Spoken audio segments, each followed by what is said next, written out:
আল্লাহর সন্তুষ্টির সন্ধানে এক অসহায় শিকারীর ইমানি গল্প।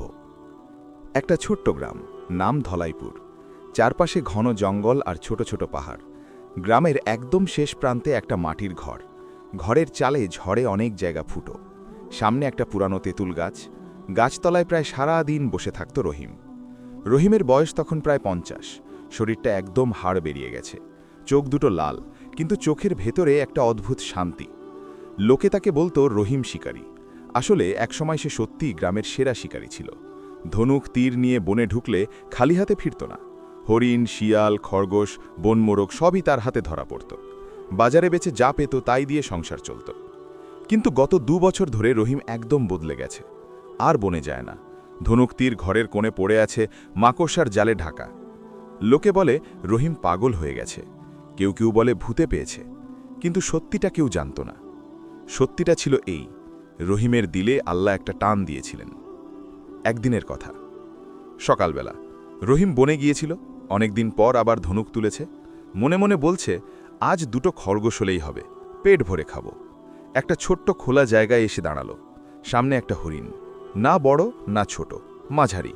সোনালি রোদে তার গা চকচক করছে, চোখ দুটো বড় বড়, দেখলেই মনে হয় যেন কিছু বোঝে। রহিম ধীরে ধীরে ধনুক তুলল, তীর টানল, শ্বাস বন্ধ করে লক্ষ্য স্থির করল। আর ঠিক তখনই মনে হলো যেন কেউ মৃদু গলায় বলছে, রহিম, এই জীবটাও আমার সৃষ্টি, ওর হৃৎপিণ্ডও আমি চালাই, ওর চোখেও ভয় আছে, ভালোবাসা আছে, তুমি কি এটাকে মেরে ফেলবে? রহিমের আঙুল কেঁপে উঠল, তীরটা ছোঁড়া হলো না।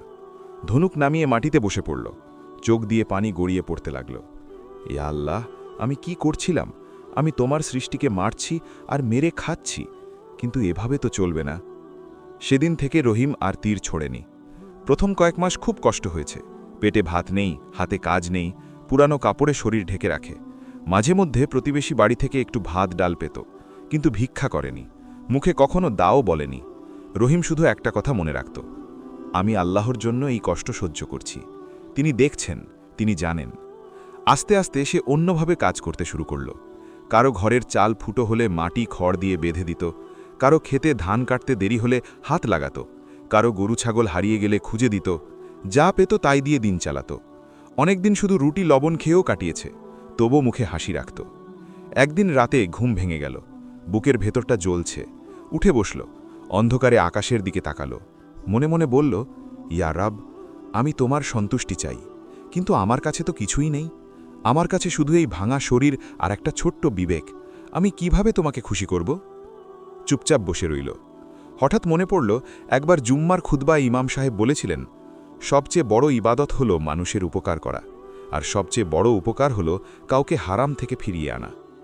সকাল হতেই রহিম একটা সিদ্ধান্ত নিল। সে গ্রামের যে যুবকরা শিকার করতে যেত তাদের সাথে কথা বলা শুরু করল। প্রথমে গেল আজিজের কাছে। আজিজ ছিল গ্রামের সবচেয়ে ভালো তীরন্দাজ।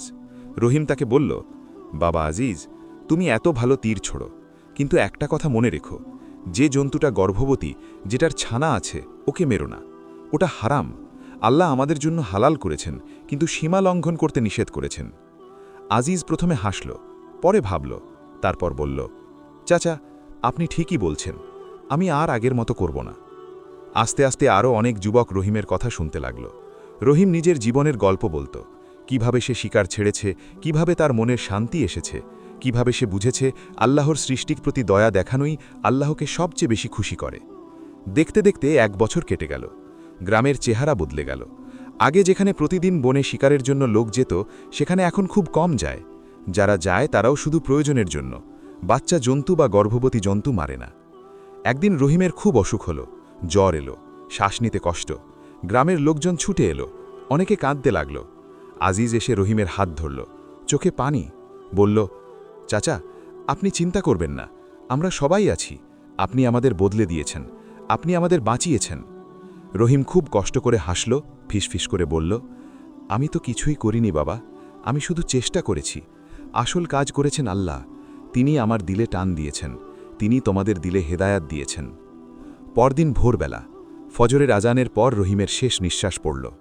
গোটা গ্রাম কাঁদল, কিন্তু সেই কান্নার মধ্যে একটা অদ্ভুত শান্তিও ছিল, কারণ তারা জানত রহিম এখন এমন এক জায়গায় গেছে যেখানে আল্লাহর রহমতের ছায়া সব সময়। জানাজার পর গ্রামের লোকেরা বসল, সিদ্ধান্ত নিল রহিমের কবরের পাশে একটা ছোট্ট মাদ্রাসা বানাবে। সেখানে শিশুরা শিখবে কুরআন, শিখবে হালাল হারাম, শিখবে সৃষ্টির প্রতি দয়া। আর সেই মাদ্রাসার নাম রাখা হলো রহিম শিকারীর ইমানি আলো। আজও যারা সেই মাদ্রাসার সামনে দিয়ে যায় তারা মনে মনে বলে, ইয়া আল্লাহ, রহিমের মতো আমাকেও তোমার সন্তুষ্টির পথে রাখো, আমাকেও এমন সাহস দাও যেন আমি আমার ভুলগুলো ছেড়ে দিতে পারি। আর আকাশের দিকে তাকালে মনে হয় যেন একটা মৃদু আওয়াজ আসে, চেষ্টা করো, আমি তোমার সাথে আছি।